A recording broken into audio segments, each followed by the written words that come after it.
Welcome to Freedom Forest, guys, the 3-acre edible oasis that we're creating here in the south of England, where we like to try lots of new things and push the boundaries with what we can grow using permaculture and no-dig methods. Absolutely no chemicals, weed killers or synthetic fertilisers, just what nature provides. Hi folks, and thanks for joining us at Freedom Forest. Today's video is going to be all about planting garlic, which is one of my absolute favourite crops to grow. And that's for two main reasons. One is because when it comes to self-sufficiency, it is such a valuable crop for adding flavour to nearly all food that I cook. And secondly is because this amazing crop grows mostly through the winter, which is absolutely awesome, and I just love seeing the fresh green shoots coming up through the ground and looking lush and green in the middle of winter. We planted our elephant garlic about 2 weeks ago, just before the autumn equinox. Today is the 3rd of October, and I'm going to be getting all of our French garlic into the ground. And this brings me into my first top tip for planting garlic. If you are saving your own seed, or if you have bought garlic from the store, be sure to plant back the biggest of cloves that you can find and hold back any small cloves for eating. The bigger the clove you put into the ground, the bigger the bulb it should produce when it comes to your next harvest.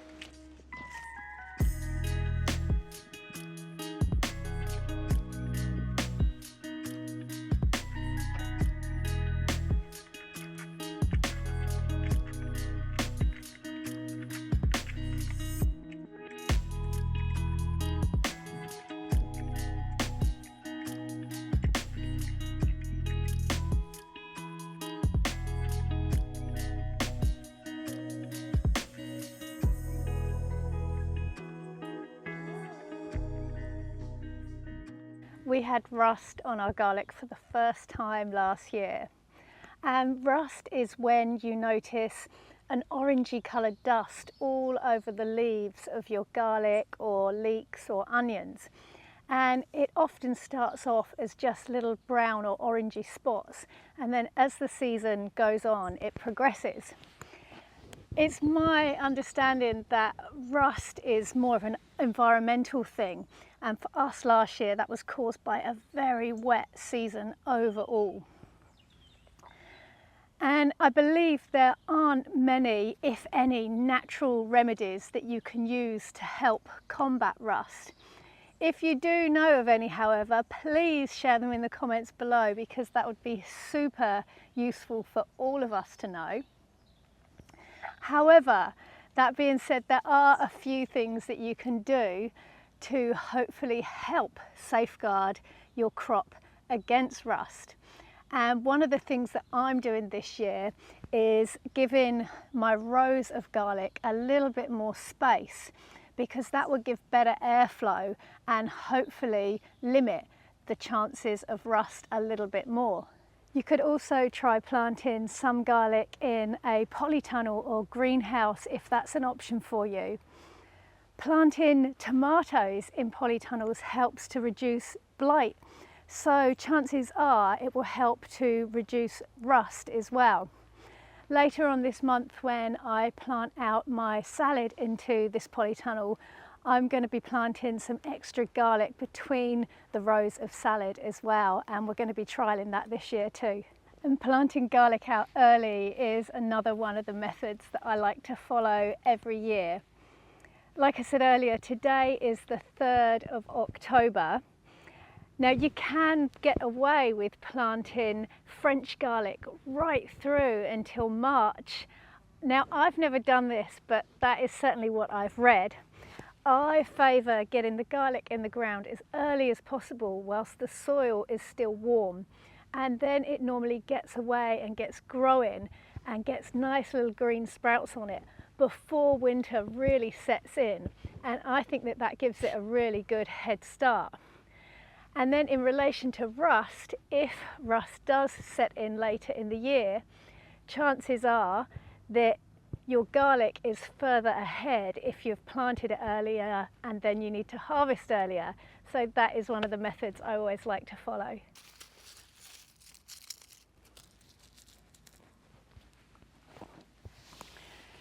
As you can see, planting is really easy and fast into this no-dig bed. And one of the reasons for that is because I've already added a fresh layer of homemade compost to this bed when I harvested the garlic back in June. Straight away afterwards, just a thin layer, a couple of centimetres of compost on top, and that has given it a nice amount of time to settle into the bed and to feed all of the microorganisms and all of the soil life below. Now, another thing that can cause rust is if your garlic is both under or overfed. So we don't add any liquid feeds or additional fertilizers to our garlic at all, just this one thin layer of compost once a year. And then once I've finished planting this bed completely, I will also top it off with a thin layer of woodchip as well. And the woodchip will help to snuggle the garlic down, it will help to keep it warm, and it will also feed the soil below as it slowly breaks down. And we have been using this method with garlic growing for quite a few years now, and we find that it works really, really well. It seems that garlic likes organic matter that is still breaking down from our experience. We do the same with our elephant garlic and it works amazingly well. And obviously the woodchip top also helps to reduce weeds by adding that extra mulch layer as well. And I also like to plant the garlic quite shallow in the soil, so the nose is probably only barely a centimetre underneath the compost layer. And there's a couple of reasons for that. The first one being that when I add the woodchip mulch that I was just talking about, that is obviously going to add a little bit more depth to this bed, making the garlic be a little bit further down than when I've initially planted it. But also I found in the past, if I've planted garlic deeper than this, it obviously takes longer for it to reach the surface and start growing out. So I found that it can slow down the process of getting the garlic going if you plant it too deep. And also for us here, underneath these lovely no-dig beds, we have got quite a hard clay layer. Now that clay is slowly breaking down over time with all the beautiful compost that is being taken down into it. But particularly with the elephant garlic, which grows a lot bigger, I found that if I plant that too deep and too close to our clay layer, the garlic will actually grow into that over the season, and that makes harvesting a lot more difficult to get it out of the clay. So I like to keep it a little bit higher up, more so in our compost layer, and that makes harvesting a lot easier too. And be sure when you plant your garlic to plant it with the root end facing down into the soil and the pointy nose facing upwards. Another planting tip which may help to protect you against rust is to grow things like leeks and garlic as far apart as possible if you're growing them at the same time of year. So here I have planted my leeks at the very top of our growing area, and that is one of the reasons why I have the garlic bed at the very bottom of the growing area. Now it isn't that much space, but certainly it would be better than having them all butted up against each other in the same bed, potentially harbouring the same pests and diseases and funguses. And with that in mind, that is one of the reasons why I favour growing in more of a polyculture style bed as much as possible. Like you can see here, where we've got chard and carrots and marigolds and beetroot and parsley and lots of other things all growing close together in the same bed, which will hopefully help to make the plant stronger. Now when it comes to garlic, I do grow garlic in a block, and that is mainly for bed management because of the times of year that it gets planted. We will also be dotting some elephant garlic around in other beds and into the food forest as well, which we also love to do, just to separate and help protect the crop a little bit more. If, for example, we did have a crop failure, it may mean some of the individual plantings will then give us some seed to keep going for the following year. This year with our garlic, I am trying something new though as well, to break up that monoculture style. And we're sowing white mustard on top of the woodchip layer after that has been put down, to act as a cover crop and also potentially a companion plant.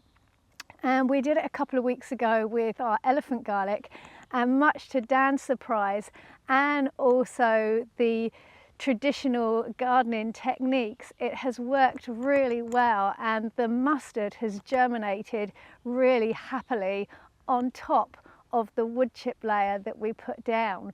So it's going to be really interesting to see how that goes this year. And with the white mustard, the frost should kill it off, so there's no worry about having to chop it down. It would just break down and feed the bed and feed the soil below. And one of my favourite therapeutic gardening tasks is spreading either compost or woodchip out over the top of a fresh bed. I find it really soothing and relaxing.